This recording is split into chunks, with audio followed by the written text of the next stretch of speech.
प्रदोष के दिन आप व्रत नहीं कर सकते। मान लो आपसे भूखा नहीं रहा जाए, प्रदोष का व्रत नहीं कर सकते। प्रदोष के दिन आप भूखे नहीं रह सकते, मंदिर भी नहीं जा सकते, दिया भी नहीं लगा सकते। तो शिव महापुराण की कथा कहती है कि प्रदोष के दिन, प्रदोष काल में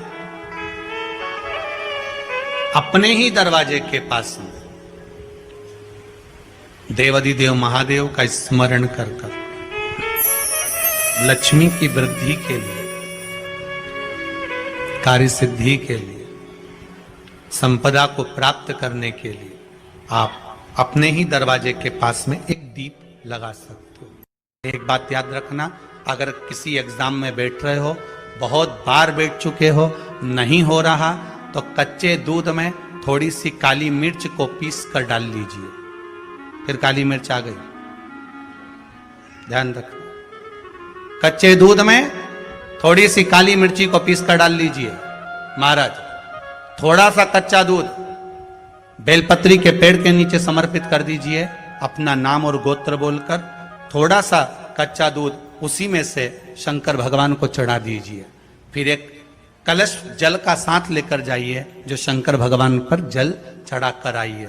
फिर जिस एग्जाम में जा रहे हो उसमें आप चले जाइए, बाबा आपको सफलता प्रदान करेगा ही, ये पक्का है। काली मिर्च शत्रुओं का नाश करती है, आपको बल प्रदान करती है कि आप जिस परीक्षा में बैठने जा रहे हो, आप जिस जगह पर भगवान का अनुमोदन करने जा रहे हो, आप जिस जगह पर कंपटीशन एग्जाम में बैठने जा रहे हो, वहां सफलता देगी वो आपको। अगर कहीं भटक भी गए, हट भी गए, तो वो सफलता देगी। एक कटोरी में पंचामृत बनाकर ले जाते हैं, दूध, दही, शहद, घी, शक्कर, ये सब मिलाकर यदि आप लेकर जाते हैं और ले जाकर भगवान शंकर के सामने समर्पित करते हैं, एक बेलपत्री अशोक सुंदरी, अभी तक आपने जो बेलपत्री चढ़ाई है अशोक सुंदरी के ऊपर, डंडी का मुख जहां से पानी बहता है उस ओर रखा जाता है। पर जब हमें ऐसा लग रहा है कि हमारे पितृ भूखे हैं या हमारे पूर्वज प्यासे हैं या उनको भाग नहीं मिल रहा, इसलिए मेरा कोई काम नहीं हो रहा, इसलिए शिव राजी नहीं हो रहा है, तो ये बेलपत्री के भाग को बदल दिया जाता है। ये बेलपत्री अशोक सुंदरी की जगह पर जब चढ़ाया जाता है तो ये पत्ती का जो भाग है जहां से पानी बहता है उस ओर रखा जाता है, और ये डंडी का भाग शिवलिंग की ओर रखा जाता है। और यहीं पर भगवान शंकर को जो तुम पंचामृत बनाकर लेकर गए हो वो पंचामृत चढ़ाया जाता है, और वही पंचामृत थोड़ा सा शिवलिंग पर चढ़ा दिया जाता है। उसके बाद में पितृ पूर्वज जल की आस नहीं रखते, न भोजन की आस रखते हैं, क्योंकि शंकर उनको तृप्त कर देते हैं, शिव उनको पूर्ण कर देते हैं। बहुत सारी पत्तियां नजर आती हैं। शिव महापुराण की कथा कहती है, जो सोमवार की अष्टमी हो या प्रदोष का व्रत हो या 12 महीने की शिवरात्रि हो या किसी भी दिन प्रदोष काल के अंतर्गत शंकर भगवान को एक शमी का पत्ता कोई भूलवश भी समर्पित कर देता है, तो जितनी एक पत्ती में पत्तियां होती है और उस पत्ती के अंदर भी एक पत्ती को तोड़ने के बाद जितनी पत्तियां होती है, उतने जन्म मृत्यु लोक में मनुष्य के नहीं होते। 84 लाख योनियों में से वो योनियां कट जाती हैं और देव योनि प्राप्त हो जाती। एक शमी पत्र की इतनी महत्वता है। जगह जगह जाकर प्रार्थना कर ली, निवेदन कर लिया, तो भी तुम्हारा अगर कोई काम ना बने, तब एक काम जरूर करना, एक बेलपत्र, एक शमी पत्र, एक कनेर का फूल देवाधिदेव महादेव को प्रत्येक प्रदोष के दिन शिवजी को जल चढ़ाकर समर्पित करना प्रारंभ कर दो। 2 या 3 प्रदोष निकलेगी, मेरा देवाधिदेव महादेव तुम्हारी झोली खुशियों से भर दे। 2 जगह दिए लगाना प्रारंभ कर दो। पहला बेलपत्री के वृक्ष के नीचे, पहला दिया प्रदोष काल में प्रदोष के दिन बेलपत्री के वृक्ष के नीचे, और दूसरा दिया अपने दरवाजे की चौखट के बाहर, मतलब अपन बाहर खड़े होंगे, अंदर की ओर दिया नहीं, बाहर की ओर। 2 जगह दिए लगाना प्रारंभ कर दो। अपने हृदय की कामना कर कर भगवान शिव को समर्पित कर। मात्र एक दुर्गा शंकर भगवान पर चढ़े हुए जल जब नीचे की ओर आता है, जिस जगह पर जल गिरता है उस जगह पर मात्र एक दुर्गा प्रदोष के दिन अपनी कामना कर कर इस शरीर के सुख के लिए शंकर भगवान के जल गिरने वाले स्थान के पास में अवधूतेश्वर महादेव के नाम से रख दी जाती है, तो जिंदगी में कभी बड़ी बीमारी नहीं आती। उसी तरह जिससे रोग को समाप्त करने के लिए दुर्गा का प्रयोग किया गया।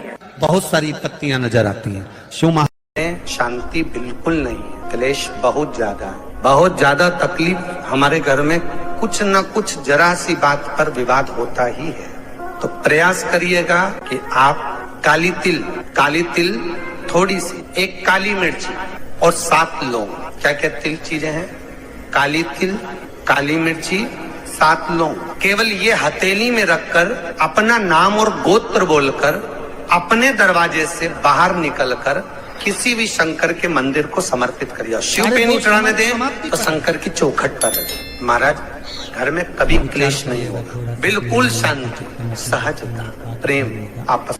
एक अपने मन में एक बात को उतार कर रखिएगा कि बन सके 1 बेलपत्र, बन सके 5 बेलपत्र, शमी पत्र, हरे मुंह,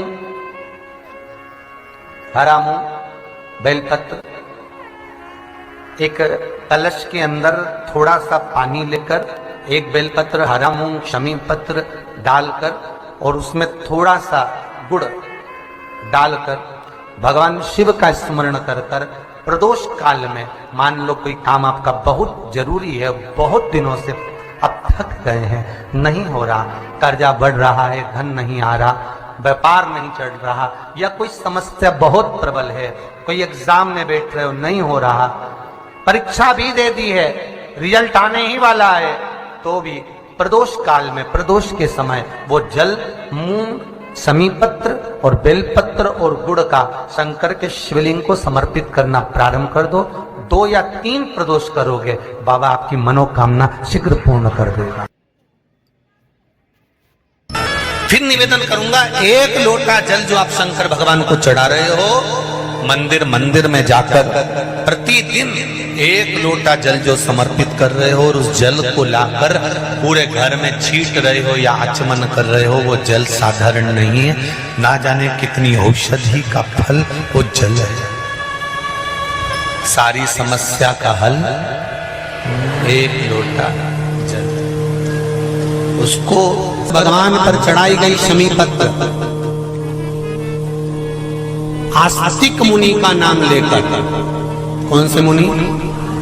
आस्तिक मुनि का नाम लेकर शमी पत्र को वापस उठाकर उसको अपने दरवाजे की चौखट पर कहीं पर भी या द्वार पर कहीं पर भी एक ओर रख देने पर घर के अंदर, बगीचे के अंदर सर्प प्रवेश नहीं करता। ध्यान रखिए, सर्प प्रवेश नहीं करेगा। शमी पत्र समर्पित करने पर, उस शमी पत्र को आस्तिक मुनि का स्मरण करने पर, कौन से मुनि है? आस्तिक मुनि का स्मरण करने पर भीतर घर के अंदर बगीचे में सर्प भी प्रवेश नहीं।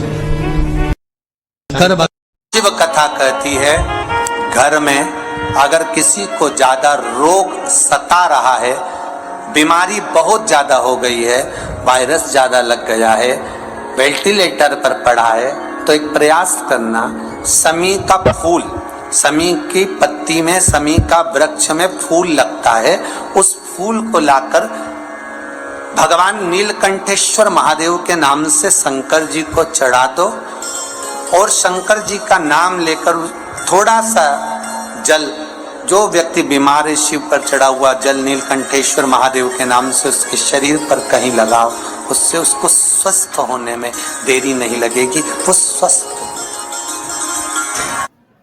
लाल चंदन, कौन सा चंदन? लाल चंदन को अच्छा घिसो और घिसकर तैयार कर बेलपत्री के ये जो दोनों भाग हैं, दर्शन हो रहे हैं आप लोगों को? लाल चंदन घिसो और घिसकर बेलपत्री के ये दोनों भाग हैं, दोनों पत्तियां जो नीचे की हैं, इसमें उस चंदन को लगा लीजिए। अगर किसी से आपको पैसा लेना है, वो नहीं दे रहा, या कोई काम है या जॉब है या नौकरी है या उसके लिए, या कोई विद्याध्ययन का कोई कार्य है, कोई स्कूल में पढ़ाई कर रहे हो और वो कार्य नहीं हो रहा, 5 बार 6 बार करके देख लिया नहीं हो रहा, तो ये दोनों पत्तियों पर लाल चंदन लगाओ। लाल चंदन लगाने का मतलब ये नहीं कि जरा सी तुम बिंदी लगा दो, लाल चंदन जो घिसा उसको पूरी पत्तियों पर अच्छे से फेरना है, उस लाल चंदन को लगा लीजिए। और महाराज बीच की पत्ती में थोड़ा सा घृत, घृत मतलब गाय का घी, गौ माता के दूध से माखन से निर्मित उस घी को बीच की पत्ती में थोड़ा सा लगा लीजिए। और जो अशोक सुंदरी वाली जगह है, जानते हो ना आप लोग अशोक सुंदरी की जगह, आपको पहले भी कथा में कहा, समझ लीजिए ये शिवलिंग है, ये जलाधारी पर रखा हुआ है, ये गोल जलाधारी है, यहाँ से पानी नीचे गिरता है, ठीक है, ऐसे होता ना शिवलिंग। जैसे ये जो गोल जलाधारी है, ये माता पार्वती जी का हस्त कमल है। शिवलिंग रखा है, ये शंकर जी का स्वरूप है। जहां से पानी नीचे गिरता है, राइट भाग गणेश जी का स्थान, लेफ्ट भाग 6 कार्तिकेय, षडानंद कार्तिकेय का स्थान। जहां शिवलिंग का जहां पानी जाता है, उसके बीच में एक मोटी सी लाइन होती है, वो शंकर भगवान की सबसे छोटी लड़की जिसका नाम अशोक सुंदरी है, उसका स्थान। तो शिव जी की जो सबसे छोटी लड़की है अशोक सुंदरी, उस अशोक सुंदरी वाली जगह पर इस बेलपत्र को प्रदोष के दिन या सोमवार के दिन आप घी वाली बेलपत्र को अशोक सुंदरी वाली जगह पर रखकर, ये जो चंदन लगी हुई बेलपत्र है, इसका मुख ऐसा सीधा की सीधा रखोगे तो गणेश जी की ओर हो जाएगा, षडानंद कार्तिकेय की ओर हो जाएगा। अपनी कामना कर जिससे धन लेना है, पैसा लेना है, या जो कार्य निकालना है वो नहीं निकल रहा, बहुत प्रयास कर लिया, अदालत में 50 बार हो जाए, काम नहीं हो रहा, तब इस बेलपत्र का प्रयोग करना, बाबा से विनती करना और विनती कर वापिस सजाना। केवल 2 प्रदोष या 2 सोमवार कर लीजिए, बाबा आपकी मनोकामना पूर्ण कर देगा। उस बेलपत्र का सुख। हम मंदिर में दीप क्यों लगाते हैं? दिया लगाने का कारण क्या होता है? दिया लगाने का केवल एक कारण होता है, हम भगवान के मंदिर में प्रकाश करने के लिए दिया नहीं लगाते, हम भगवान के मंदिर में उजाला करने के लिए दिया नहीं लगाते। शिव महापुराण, पद्म पुराण और हमारा शास्त्र वर्णन करता है कि हम जब भगवान के मंदिर में दिया लगाते हैं, दीप प्रज्वलित करते हैं, तो दिया परमात्मा के लिए नहीं लगाते। जब हम दीप प्रज्वलित करते हैं तो जैसे ही मंदिर में प्रकाश होता है, वैसे ही हमारी जिंदगी में चारों तरफ प्रकाश होना प्रारंभ हो जाता है। श्री शिवाय नमस्तुभ्यम, सब बोलिए एक बार जमकर, श्री शिवाय नमस्तुभ्यम। प्रैक्टिकल जरूर करना, कहीं सियोर वाला महाराज झूठ तो नहीं बोल रहा। शास्त्रों की बातें हमारे जीवन में हमें सुख प्रदान करे, इसलिए इस भाव का आनंद करते हुए आज की कथा को विराम